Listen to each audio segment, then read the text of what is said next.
الحمد لله رب العالمين وصلوات الله وسلامه على سيدنا محمد وعلى آله وصحبه ومن اهتدى بهداه إلى يوم الدين. أما بعد, dear brothers and sisters, this is lesson number 7 of our commentary or our lesson on the Malikis from Athari Creed to Ash'ari Creed. And we're still speaking about what happened to the Sunnis after the trial of creation of Quran, or creating the Quran, as I mentioned before. And I said that two big problems happened here, and that started with the Mu'tazilites. So they pretended to be Sunnis because the Caliph became Sunni, and he ordered everybody to become Sunni, and he prevented anybody to speak about these types of issues. So therefore, what happened exactly? The first problem appeared is the problem of our words of the Quran, or our pronouncing of the Quran is created. Our pronouncing with the Quran is created. So this can be our pronouncing, which means our pronouncing, or the Quran that we're pronouncing. Therefore, Imam Ahmad and all Imams of Sunnah were so upset of that, and they said that this is a type of is running away from the reality, and that these guys claim that the Quran is created and stuff like that. So this had a big problem between Sunnis, because many Sunnis were accused to be Jahmis, but they're not Jahmis. They're innocent. So there was a big problem between Sunnis, and one of the scholars that were accused of that is Imam Bukhari rahimahullah. Now there's another problem that occurred. The other problem is that these Jahmis or Mu'tazilis said, well, we don't say that the Quran is created, we don't say it's not created. We say that the Quran is the words of God. And everybody agrees that the Quran is the words of God.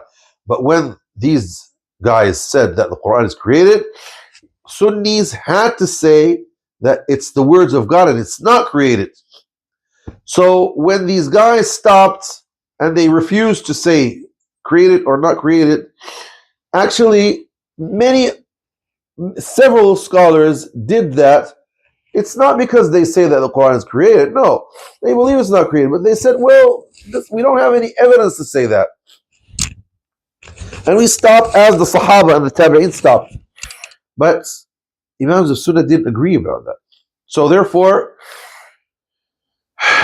especially when there are some Jahmis that did that because they're just escaping and hiding behind these words. Okay?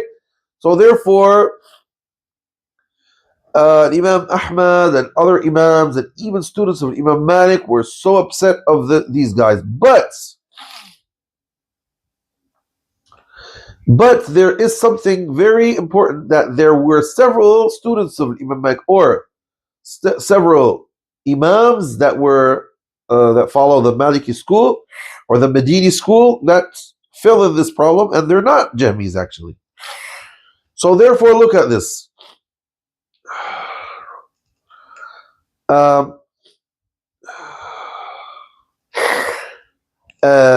There is the great leader of the Jahmis in the days of Imam Ahmad, a guy called Muhammad bin Shuja' al-Thalji. He was students of Imam Abu Hanifa. And he was student of Bishr al-Marisi.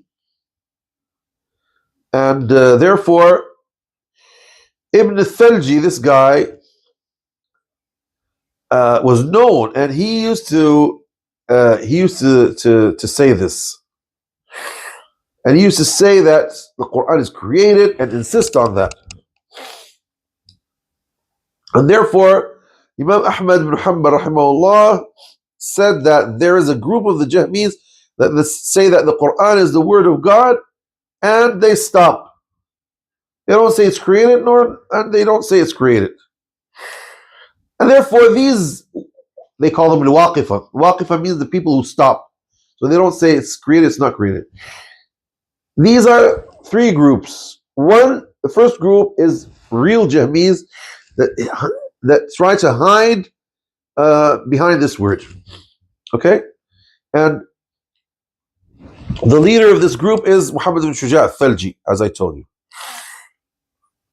And these guys actually wanted to trick, and these are munafiqun actually. They're pretending that they're Sunnis, but they're not Sunnis, okay?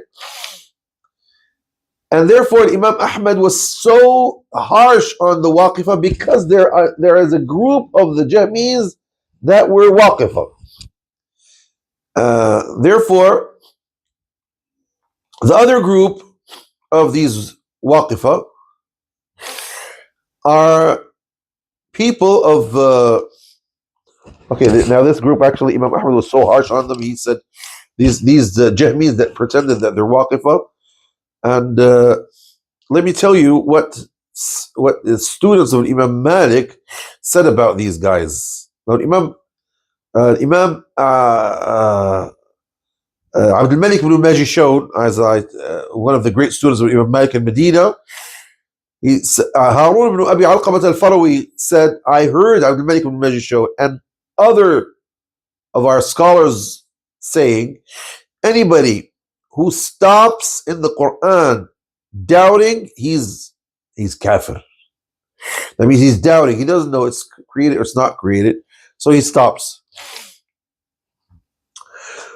And he said, I heard Abdul Malik ibn Majishun saying, anybody who stops, it's exactly like if he says it's created. And Abu Mus'ab al-Zuhri said, anyone who stops in the Quran is kafir. Muhammad ibn Muslim ibn Wara said, Abu Mus'ab al-Zuhri told me, anybody who says the Quran is created, he's kafir. And if he says, I don't know, that means I don't know it's created or it's not created, he's like him. And then he said, he's worse than him. He's worse than him. So he said, I told him that there's a guy that claims that he follows Imam Malik, and he used to say that that Quran is words of God, and he doesn't say anything. He does the waqf. He stops. So he said, may Allah curse him. He claims that he's on our madhab, and we are innocent from this guy. So he said, I told this to Imam Ahmad, and he was proud of that. He liked that. Abu Hatim al-Razi says, Abu Mus'ab al-Zuhri said, these guys that say in the Quran, we don't know it's created or it's not created, to us, these are worse than the ones that say it's created. Because, so therefore, these are all Medini scholars that said this. It seems very harsh, very tough.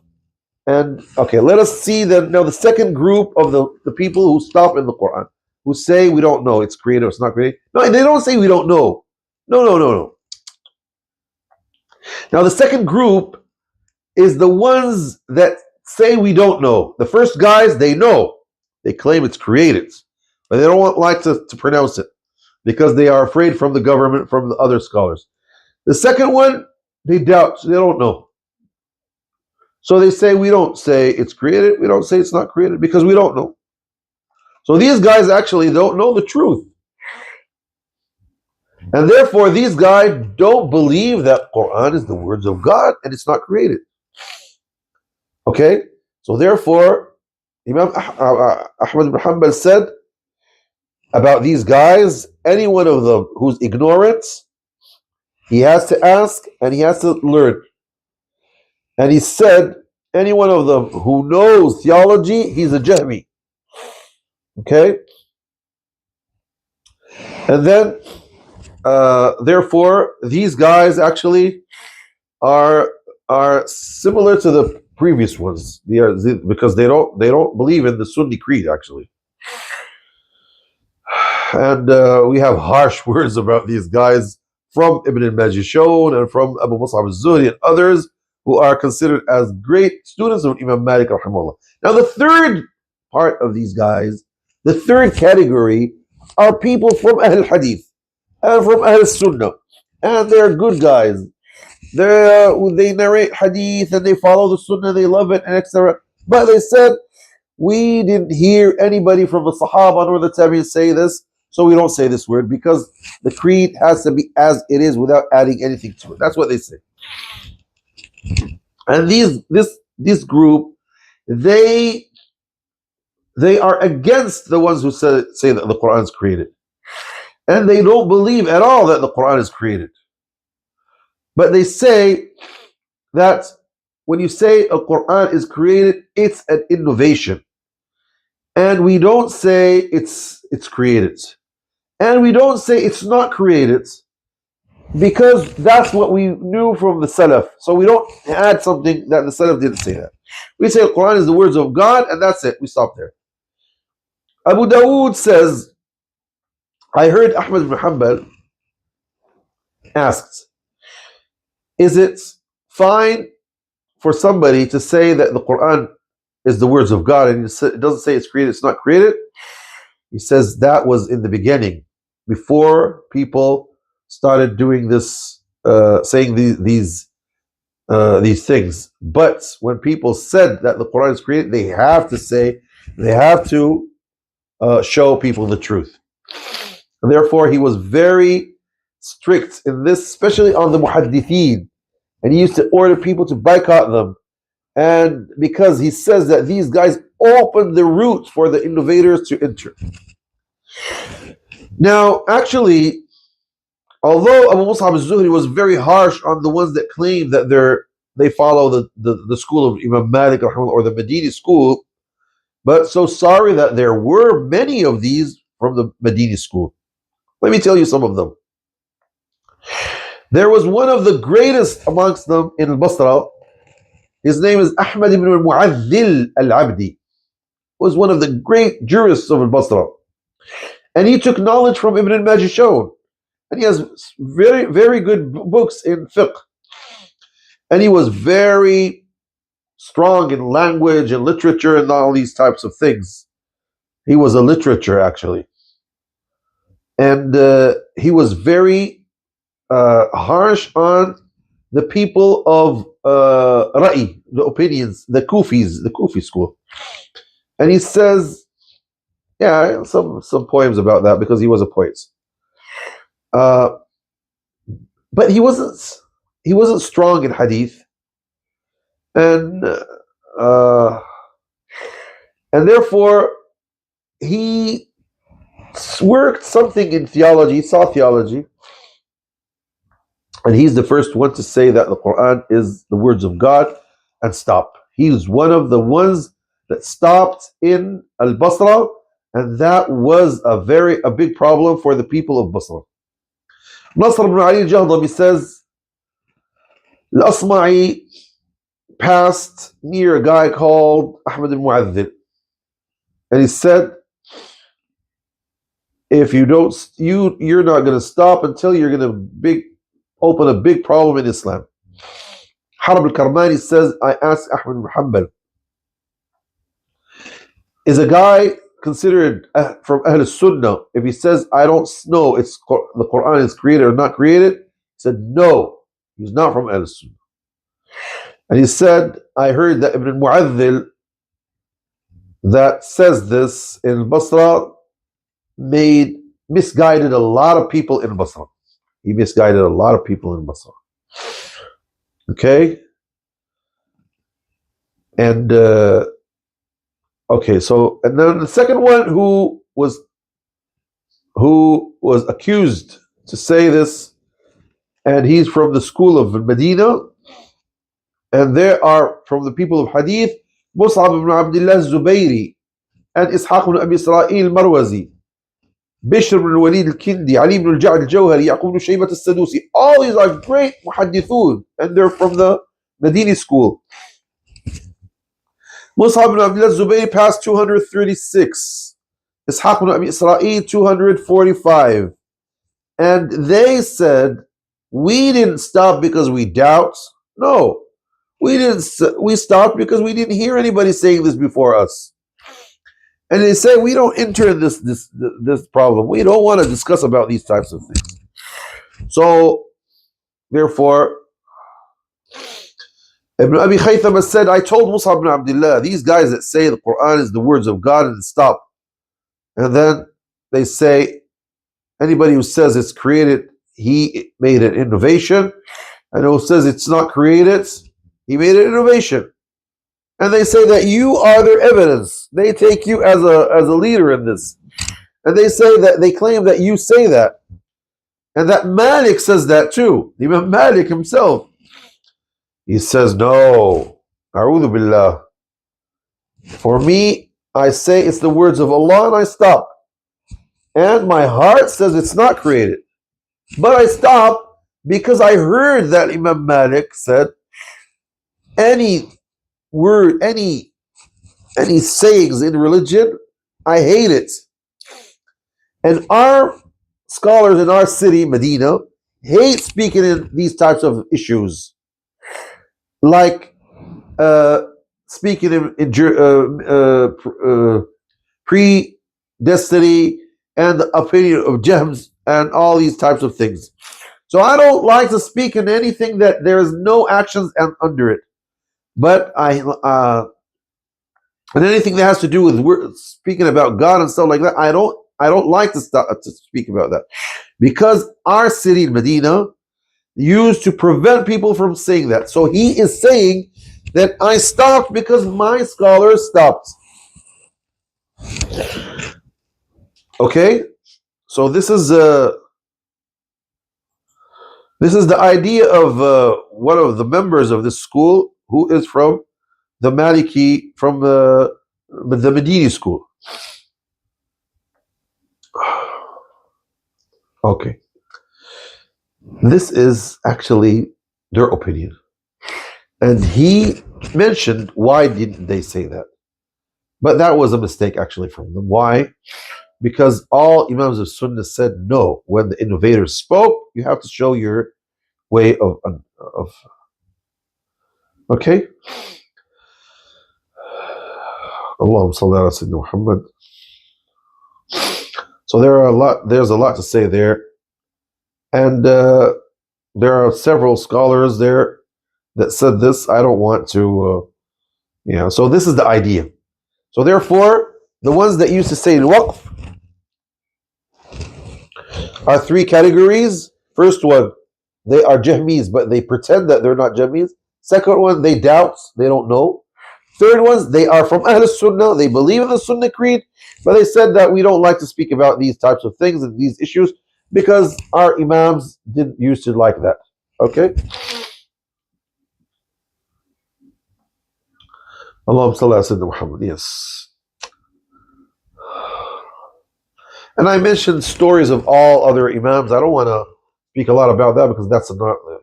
Now, after this trial, the Imam Ahmad bin Hanbal became the greatest Imam of all Ahl Sunnah.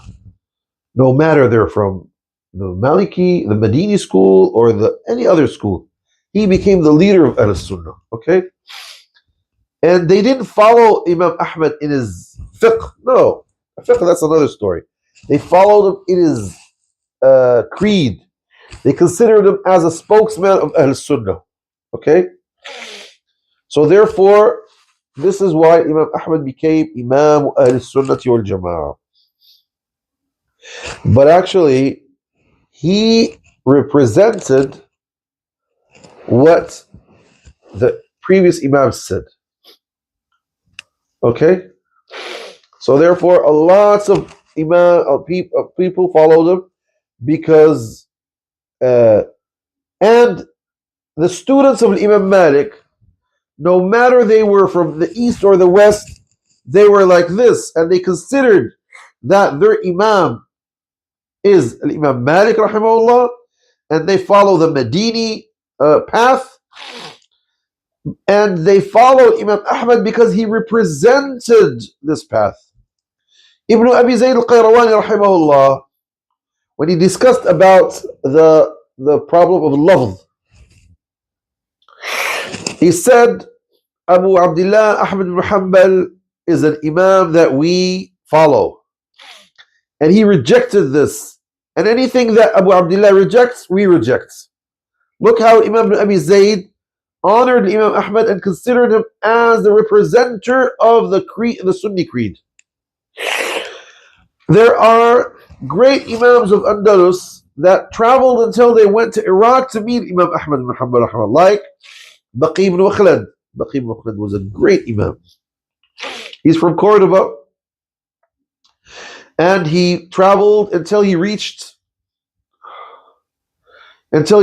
Baghdad, and he met in Hijaz Abu Mus'ab al-Zuhri, Ibrahim ibn Mundhir al-Hizami, Yahya ibn Mukayd, and all these great students of Imam Malik and other students of other muhaddithun. And he met Suhnun ibn Sa'id in North Africa and others. And he was a giant in hadith. A giant in hadith.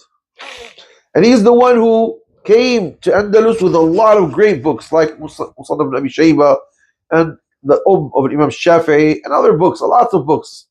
He brought them with him to Andalusia. So therefore, Baqi ibn Makhlad was a great Imam.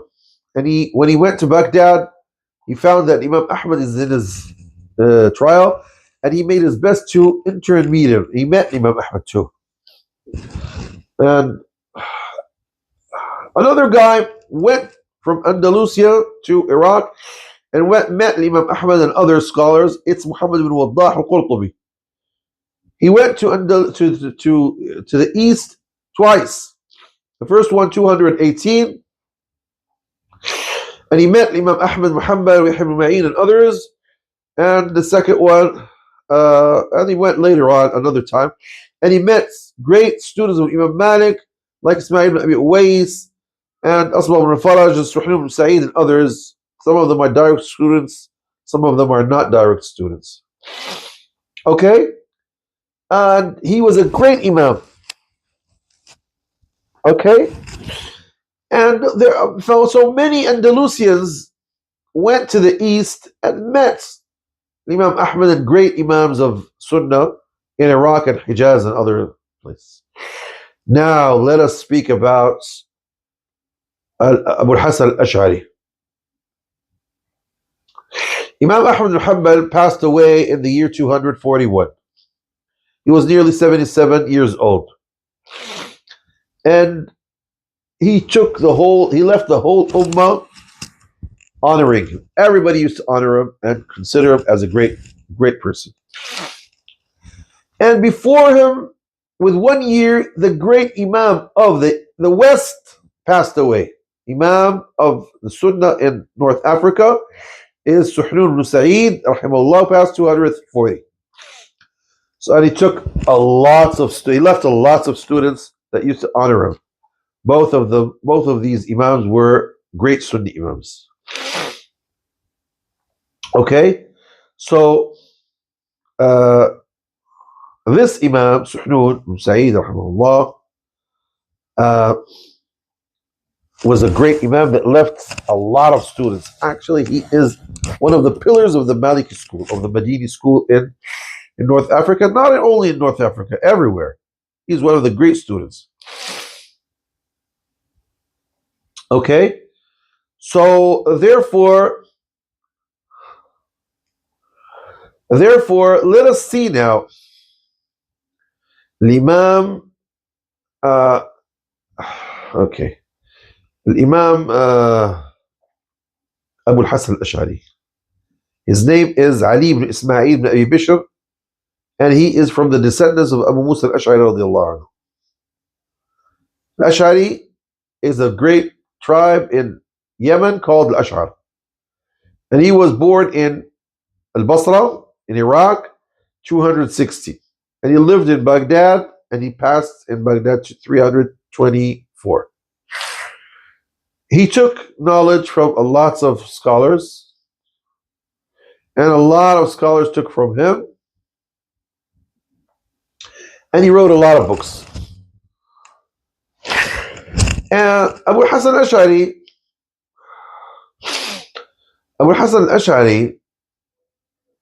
is not known to speak in jurisprudence. He only used to speak in things that have to do with Aqidah.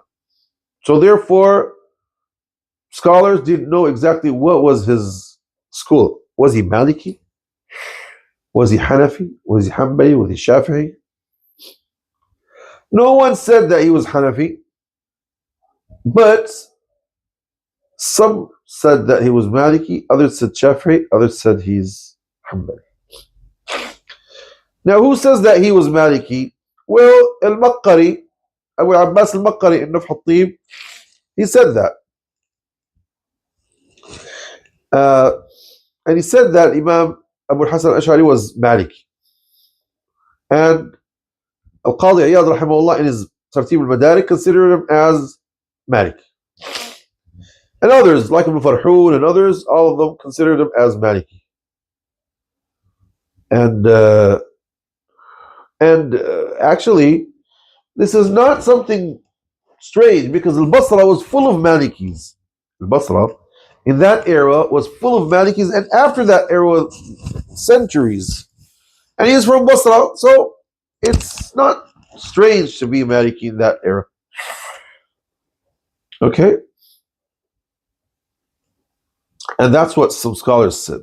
Abu al-Hasan, Abu al-Qasim ibn Asakir said that Ibn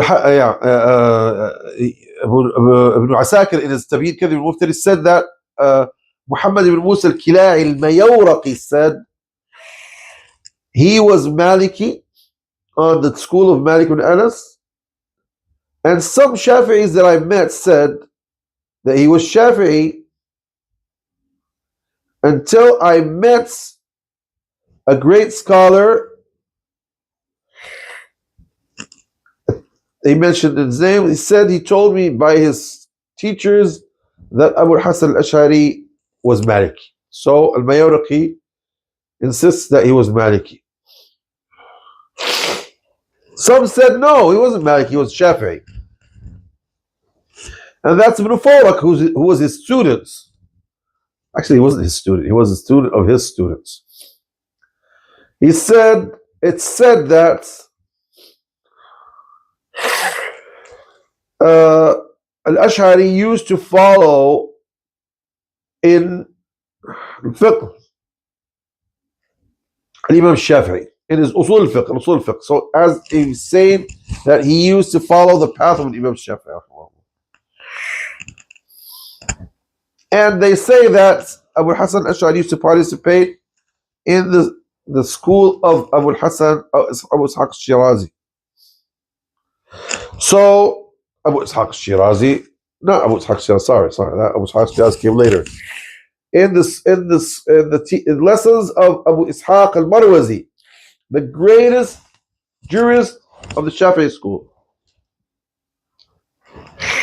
Others said he was Hanbali. But do they mean that he was Hanbali in jurisprudence or in creed? Because it's true, he said, I'm on the path of Imam Ahmad. He said it in his Tabyin Kadhib al-Muftari. No, sorry, he said it in his book.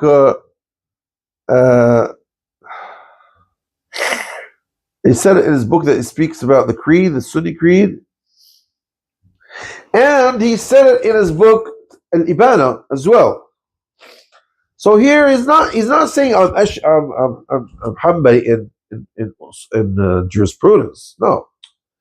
So therefore, I think that's what I can say. He was Hanafi. Some said he was Hanafi as well, by the way. And this is Zaid al-Kawthari, Sheikh Zaid al-Kawthari says that he grew as a Hanafi.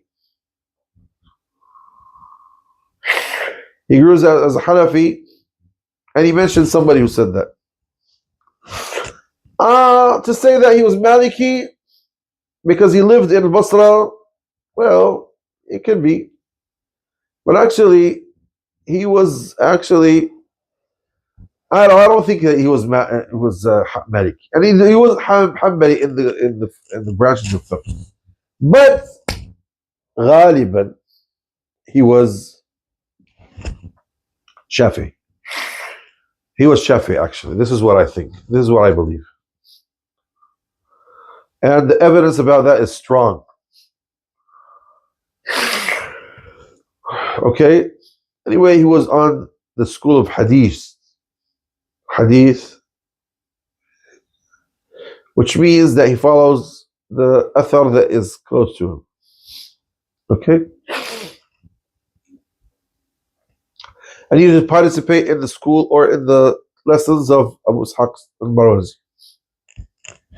And all these types of things give us an idea that he was actually Shafi'i, but that doesn't matter because he didn't write anything in the jurisprudence and he didn't give lessons in that. Now the question is, how did Abu al-Hasan al-Ash'ari change from Mu'tazili creed to the Sunni creed? And did he have 3 stages or he had only 2 stages?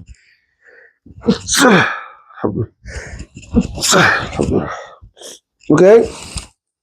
He was 40 years as an Ash'ari, as a Mu'tazili, because his stepfather, the father of his mother, he was Abu Ali al-Jubba'i, who was one of the great imams, leaders of the Mu'tazili school, and he was preparing him to be his successor.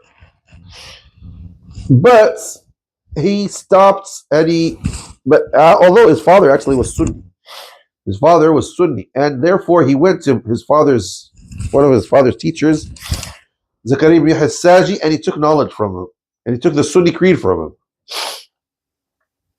So therefore, did he have 3 stages or it's 2 stages? Some say that he had only 2 stages. Some say that he had 3 stages. What are these 3 stages? The first stage is Mu'tazili. The second stage is the school of Abu Muhammad Abdullah ibn Sa'id al-Kullab. So therefore, when he started to become Sunni, he went to the Kullabi school. And therefore, Ibn Kullab created a new school, Ibn Kullab, which is an intermediary between Mu'tazili and Sunni. So it became between them. And he had some problems there, which made Imam Ahmad be upset of him. The third stage is when he became Sunni, pure Sunni, and this is when he wrote Al-Ibana. This is what they say. And this last stage, many scholars proved it. They say, like Ibn Kathir, he proves that he has 3 stages, as I mentioned right now. And who else? And Al-Hafiz al-Dhahabi too says that. And others. Even Shaykh al-Islam ibn Taymiyyah, rahimahullah, before them, used to say something like that. He said in his Fatawa, in the 3rd volume, he says, Ash'ari, although he was a student of the Mu'tazila, and then he repented, he was student of al-Jubba'i.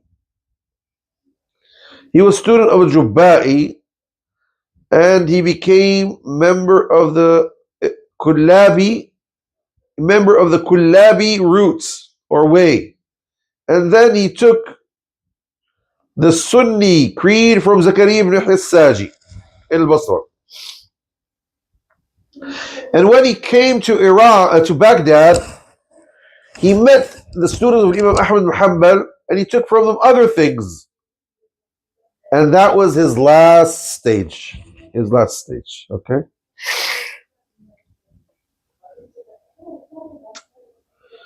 And yeah, so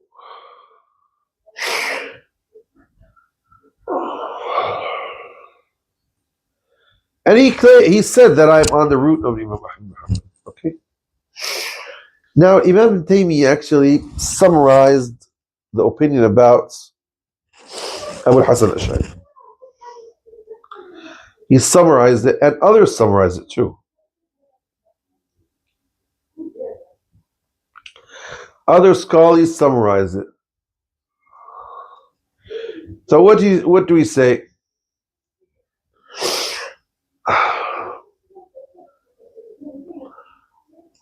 Ibn Taymiyyah says that yes, Abu al-Hasan al-Ash'ari followed the Sunni creed and he supported it, but he was very capable in theology and not strong in hadith, and not strong and not deep in the Sunni creed.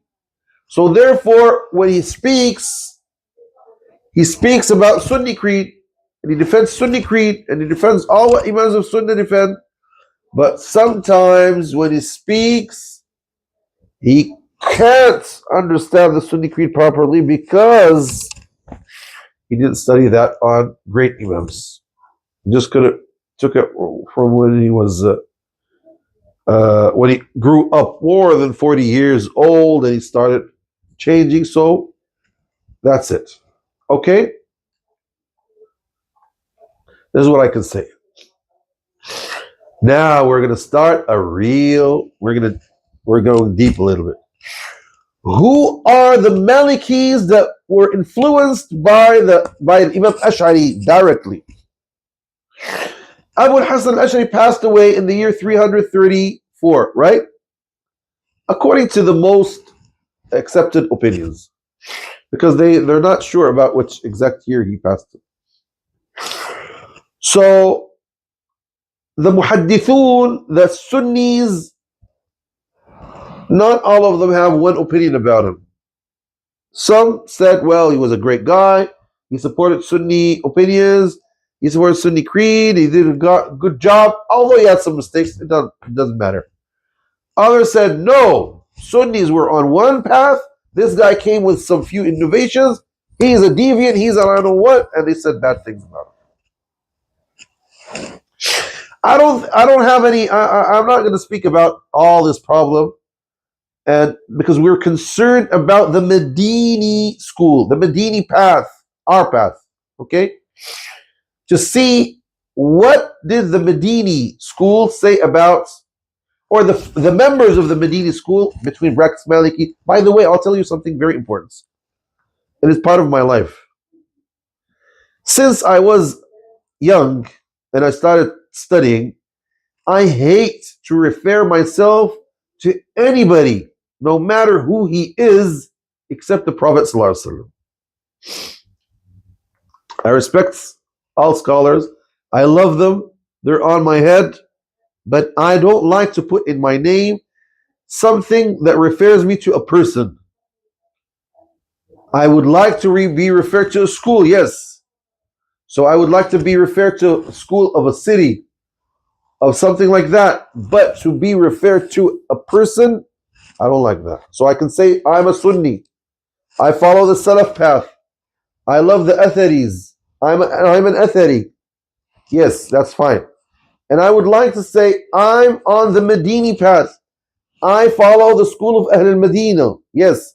But I don't like to be referred to a person. Although he's respected, he's my Imam. I love him and everything like that. That's how I grew, actually. Okay? So therefore, I love to use the word Ahl al-Medina. And I don't like to say, well, the Malikis and Malikis said Malikis, etc. Am I right? I'm not right. That's my opinion. So here, our fellows, the Medini school, what was their impact, or no, what was their opinion about Abu Hassan al-Ash'ari? Now, actually, some of the great students of Abu Hassan al-Ash'ari were Malikis. Who? Like whom? Like Abu Abdullah ibn Mujahid al-Ta'i. Did you ever hear about him? We have two Ibn Mujahid. We have Ibn Mujahid al-Ta'i and we have Ibn Mujahid who was a Muqri. He's a Muqri. That's another guy. Now look at this Ibn Mujahid al-Ta'i. His name is Muhammad ibn Ahmad ibn Muhammad ibn Mujahid al-Ta'i. Okay? He's originally from al-Basra. And then he lived in Baghdad. And he stayed there until he passed away. We don't have any information about when he was born, what happened, where was he, where did he go, where did he come. We don't have a lot of information about that. But he is one of the students of Imam Abu Hassan al-Ash'ari. And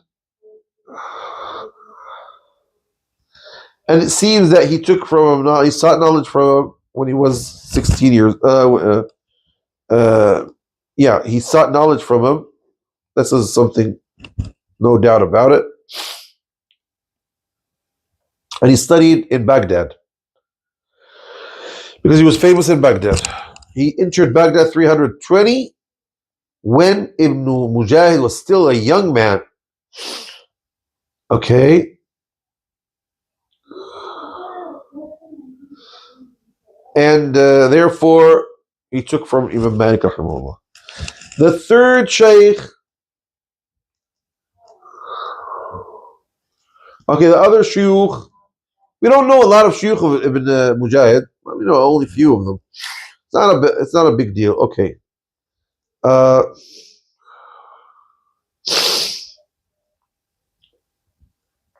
So so one of the other Shuyukh of Ibn Mujahid al-Ta'i is Al-Qadi Abu Abdullah Muhammad al-Tustari, the Maliki jurist from al-Basra.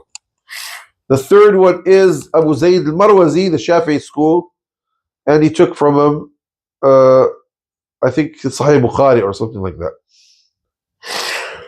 Okay. Okay.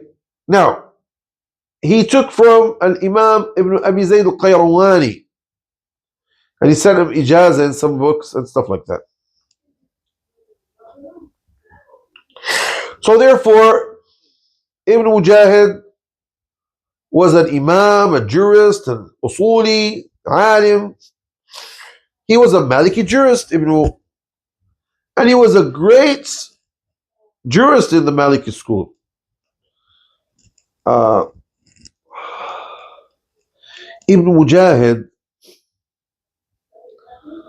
used to be one of the great muftis in Baghdad. And there's a story there that proves that. I don't want to go in these details because it's going to take a lot of time. But just put this guy in your mind, Ibn Mujahid al-Ta'i. Ibn Mujahid al-Ta'i, rahimahullah, wrote a very interesting book that shows his creed. What is this book?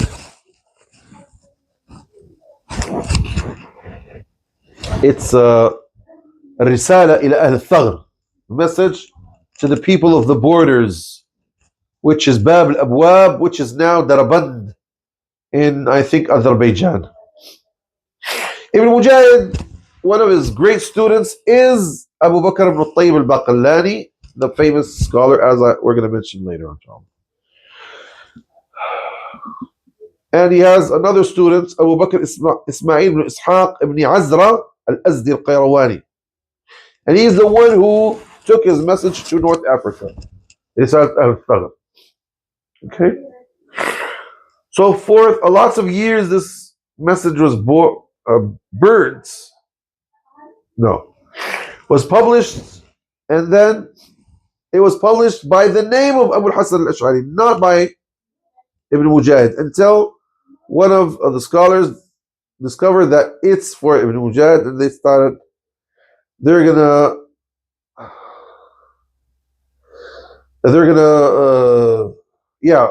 changed and they put the real name recently. And one of the scholars of Algeria wrote a paper about that, and he proved that it's not for Abu Hassan, it's for his student, Abu Abdullah ibn Mujahid. Okay? And he wrote several books.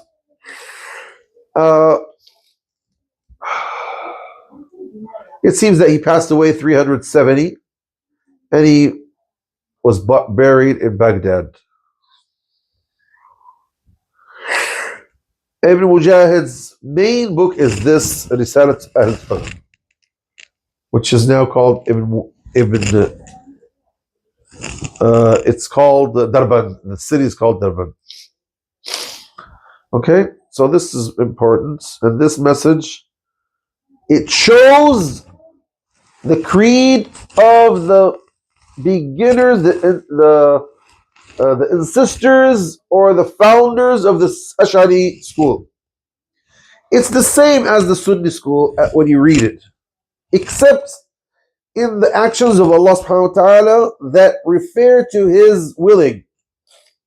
When He comes, He ascends, He descends, He goes, He speaks, all these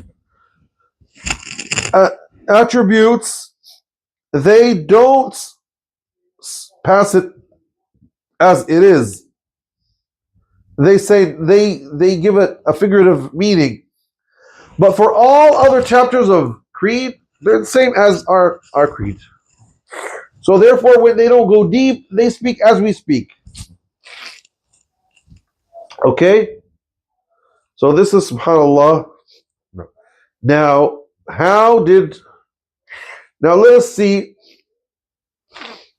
some of these things that prove that Ash'ari was similar, and and his student Ibn Mujahid were the same as the Salaf. Okay.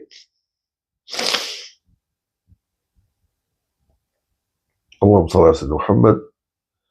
For example, the Ash'aris actually, when they go to the attributes of Allah subhanahu wa ta'ala, they give it figurative meanings. They don't believe it as it is.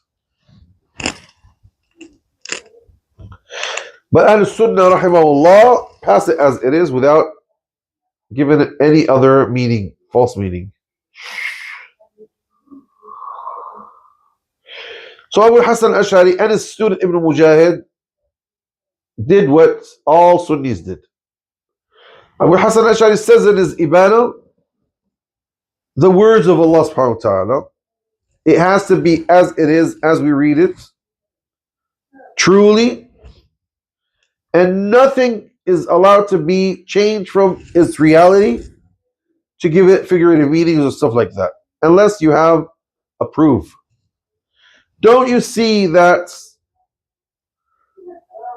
when you speak something in general, it gives general cases? So therefore, if we have a word that gives general cases,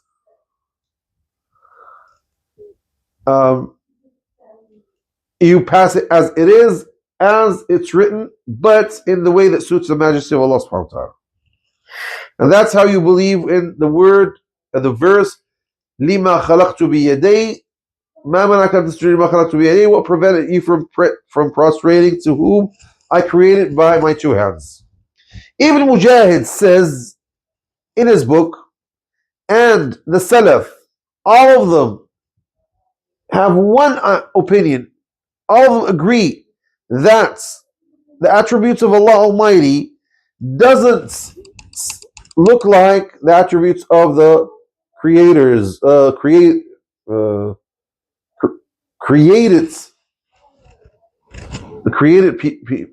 people or created things, as He doesn't seem as His creations or the things that are created. Okay, so Allah does not look like them. Therefore, His attributes are not like them. That's it. Something easy. And they gave evidence about that.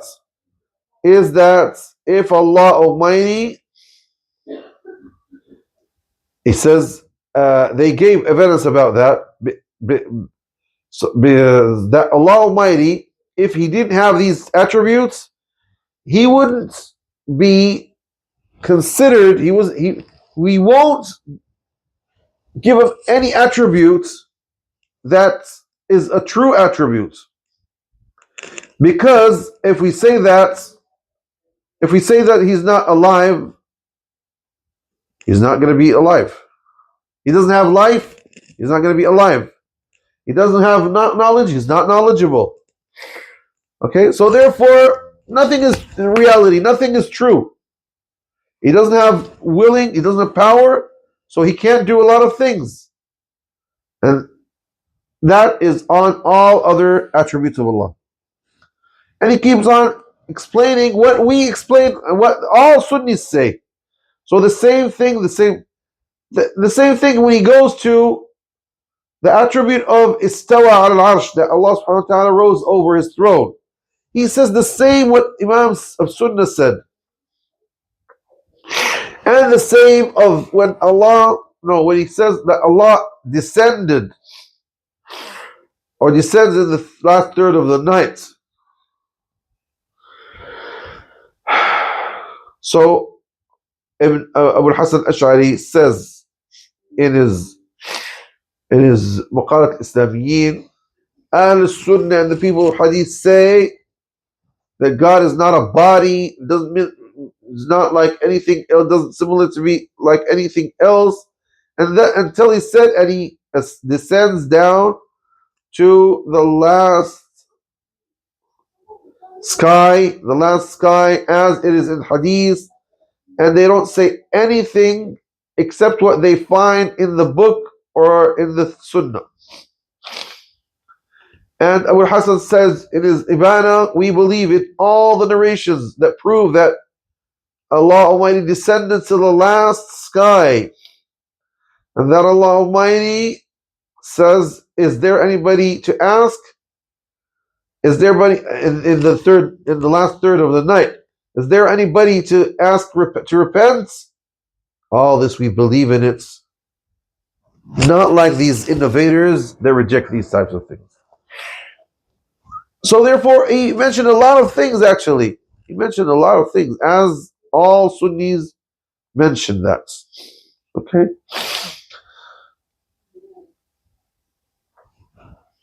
And he gave proof that what we say in some attributes has to be in general to all attributes.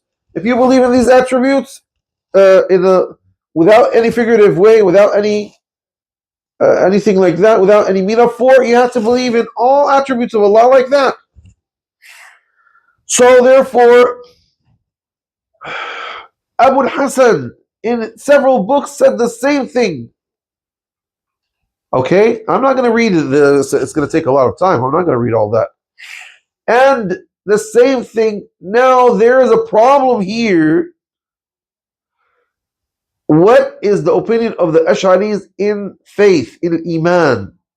Does Iman contain three things, which is uttering, believing in the heart, and doing with actions? Now, Ash'aris have three opinions about that. The first group says exactly what the Salaf say. And this is what Ash'ari himself said in several of his books. And the other opinion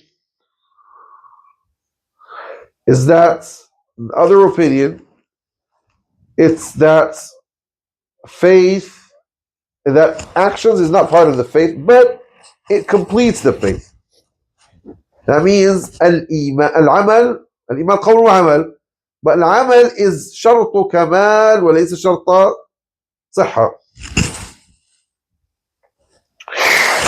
But okay, this is the second opinion, which is actually later on it became the official opinion of the Ash'aris. Okay. So therefore, the Ash'aris have these two opinions, and that's their problem. That's their problem. Now, the second Imam that's actually influenced all Western Muslim scholars is Abu Bakr al-Tayyib al-Baqillani. All what I mentioned now didn't give that big influence. But Abu Bakr al-Tayyib al-Baqillani is the one that gave it, as I mentioned for you before. And Abu Bakr al-Tayyib al-Baqillani was Maliki himself.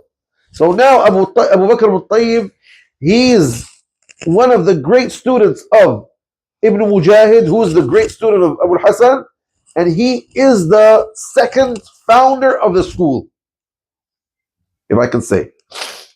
And he is Maliki, so he had a lot of students. And subhanAllah, I discovered that there are some opinions in the Maliki books that are referred to Abu Bakr al-Tayyib. So he is considered as great Imam in the school. Okay, so he's not only an Ash'ari, no, he's Ash'ari and Maliki.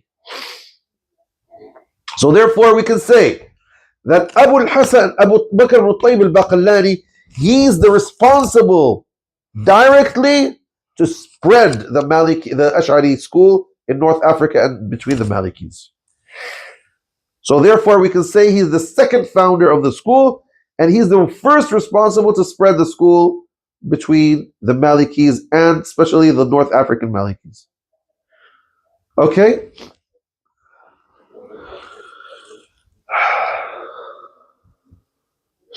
Now, subhanAllah, although students of Abu Hassan were strong and capable, but no one of them was as Abu Bakr ibn Tayyib. He was a giant, actually. And if that's why I'll give you something about him, about his life. Now, subhanAllah, look. Abu Bakr ibn Tayyib used to sign his name sometimes by Abu Bakr ibn Tayyib al-Baqillani al-Ash'ari. So he loved al-Ash'ari, so he referred himself to him. So he has some of those. And sometimes he writes Muhammad ibn Tayyib al-Hanbali. Why does he write that? Well, because the Ash'ari used to refer himself to Muhammad ibn Hanbal. They were one school, guys. They were one school. It was one thing. All of them are Sunnis who defend Sunnah, and they can have several opinions, but they are one school. Do you understand what I want to say? And this is not my word. It's not me to say that. It's Ibn Taymiyyah says this. I took my knowledge from what Ibn Taymiyyah says. He is my teacher in these things. SubhanAllah. Okay? So sometimes he signs his name Muhammad ibn Tayyib al-Ash'ari, sometimes Muhammad ibn Tayyib al-Hanbali. More than that, the old Hanbalis, when they don't find something in the creed, refer to their Imam Ahmad Muhammad, they used to go to Ash'ari and take it. Because they say he's one of us. He said that I'm a follower of Ahmad Muhammad, therefore he's one of us, so we can refer that to him. You see? Do you understand what I'm saying now? And therefore, Abu Bakr ibn Tayyib al-Baqillani had a strong relationship with the Tamimis, who were a family of the Hanbalis in Baghdad. And they had a strong relationship, actually. And that's why the Tamimis later on were so close to the Ash'aris. And they're Hanbalis, by the way. They're Hanbalis, but so close to the Ash'aris. And the previous Hanbalis were so close to the previous ancestors of the Ash'aris were so close to the Hanbali school, which is the Salafi school, actually. Abu Bakr ibn Tayyib al-Baqillani, most or all of his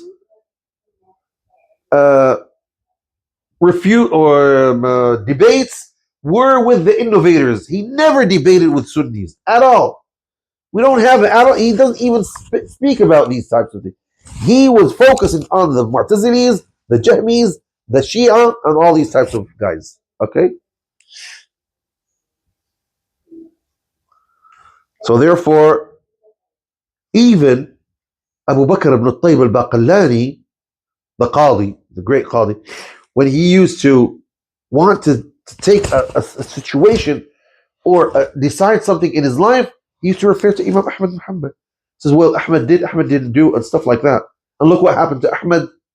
And there are some stories like that here. I don't want to go into details about this because it's going to take a lot of time. But it's very beautiful to read these types of details.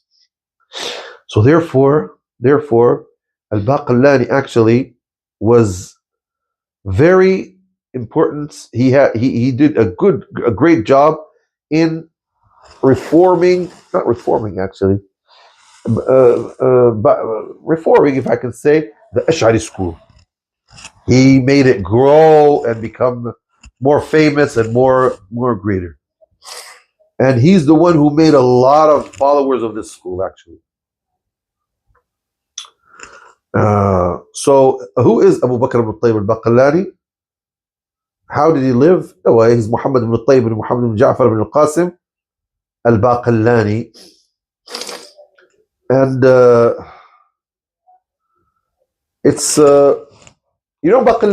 Baqilla is beans. Maybe one of his grandfathers used to sell beans or something like that. That's why he's referred to beans, Baqilla. And which is an Arabic fool. You call it fool or... So he was a great imam, and he was originally in Basra. He was originally from Basra. And later on, he went to the capital of Islam, which is Baghdad, actually. If you want to be important, you have to go to the capital. So he was the great imam of the Malikis, and he learned, was good in fiqh, was good in all types of knowledge. And Baghdad was full of scholars, all types of scholars. And let's stop here, inshallah, until we continue next time, bi'idhnillahi ta'ala. Thank you very much. Be patient with me. Alhamdulillah, wa sallallahu ala rasulillah, wa ala alihi wa sallam.